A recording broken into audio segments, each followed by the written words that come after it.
All right, y'all, we're going to do a quick market update here for Austin, Texas. So we're going to look at the whole Austin Round Rock Metro here. Quick caveat before we get started. This is looking at the July statistics. This is from the Austin Board of Realtors. We're going to look at June versus July, and we're going to look July year over year too. But in the last couple of weeks, we've seen interest rates go down.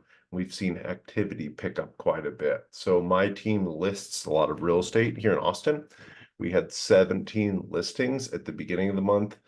We now have only 9 active listings. So the other 8 are under contract. So we're seeing the market pick up quite a bit here in real time as interest rates have come down. And I think that's going to be the primary driver of what happens in the market here this year.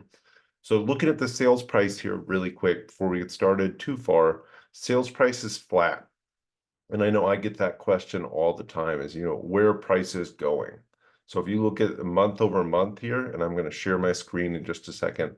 If you look at month over month, we're flat month over month. It's exactly the same. So I'll share this right now.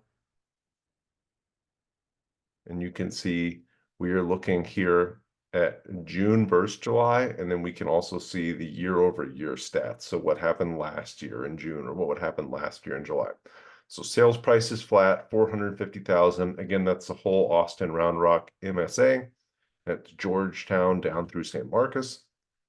If you look at closed sales, we see about 80 less closed sales in July versus June. June is usually a busier month in real estate, and interest rates were a little bit lower, if I'm remembering right, in June than July. And where interest rates are today, they're around 6.5. In July, we were in the low 7s a lot of the month. So that, again, is driving so much of our market. Sales dollar volume is down. Again, less houses sold. So, of course, the total dollar volume is less.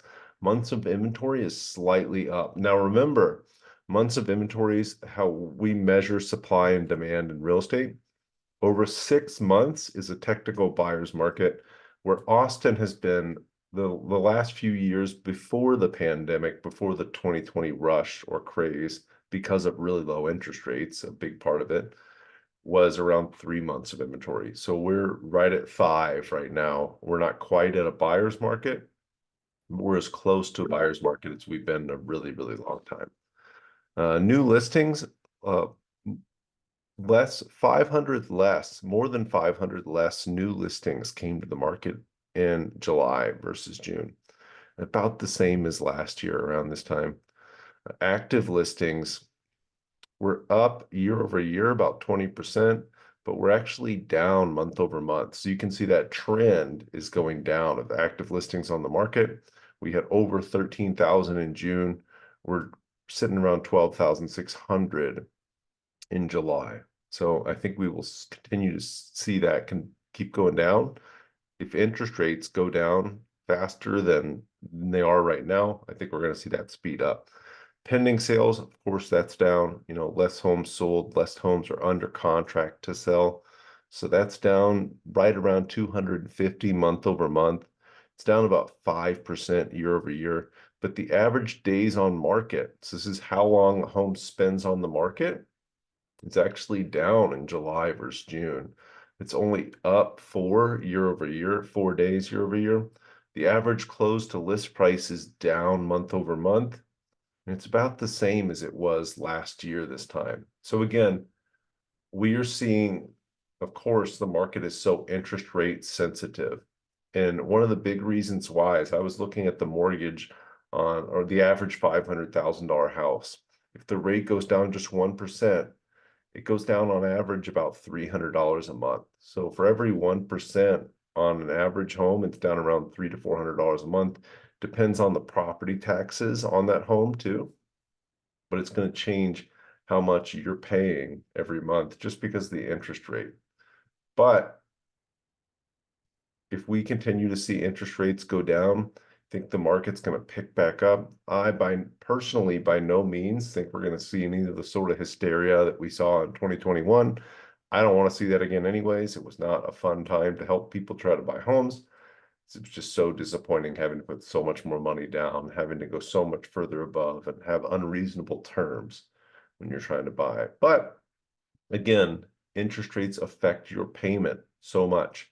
And if we see interest rates go down even a little bit more, I think we're going to see the market activity pick up quite a bit. People need to see interest rates going down or staying steady. We've kind of been on a whipsaw with rates. They've been in the sixes and they've been in the sevens. They were close to 8 at one point in time. I think they even crept above 8 for a couple days there. If people see them settling in, and let's say the 6.5 range, the low 6 range, I think it's going to give people a lot more confidence to go out and buy a home. Say, okay, it looks like the market is steady and I have some sort of idea of where things are going. Again, I get asked all the time, where are prices going? If you look month over month here, you see prices are the same month over month. So it looks like we've kind of stabilized now. But again, that's all due to interest rates. If we see interest rates go down, I don't think we're going to see prices shoot back up. We might see them creep back up as far as the median sales price goes. And it could get more competitive in the lower end range. So we're seeing houses right now in certain parts of Austin sell for under 300,000. So not specifically Austin proper, but some of the suburbs of Austin, we're seeing homes sell under 300,000. Those are new homes you can move in and are great places. I think that's going to get a lot more competitive if rates drop quite a bit. We're seeing a lot of the higher end homes sell at huge discounts because, again, interest rate affects your payment so much. A lot of these just taking a lot of buyers out of the market. So if you're looking to buy, I think this last quarter of the year is going to be an amazing time to buy. There's still a lot of uncertainty with the election coming up, but there are still people that know what they want and aren't going to sit on their hands and wait to make an offer. So if you're out there shopping, you don't have all the time in the world. You have more time, you've got more leverage, but time is not on your side. Don't sit around and wait a week or 2 or 3 to make the offer on that house you want. Make the offer, start negotiating, make it happen.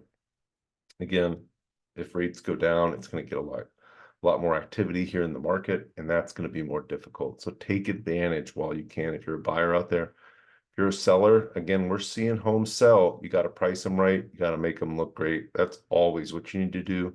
But it's even more important now. People don't want to buy your home and fix it up later. It's one of the most common misconceptions I run into with sellers. Oh, well, they can do the carpet they want, or they can do the flooring or paint they want. They're going to pay you for what's there right now. They're not going to pay you for what they could do, the work they could do in the future. So make it look great now, spend the extra money. Again, presentation needs to be amazing, it needs to be staged, you need to have great pictures, and you're going to be really happy with the results when you do that. If you just stick a tired house that needs some repair on the market and you try to price it at market price, you're really not going to be happy. Reach out if you have any questions here, guys. Jordan.moorhead@kw.com.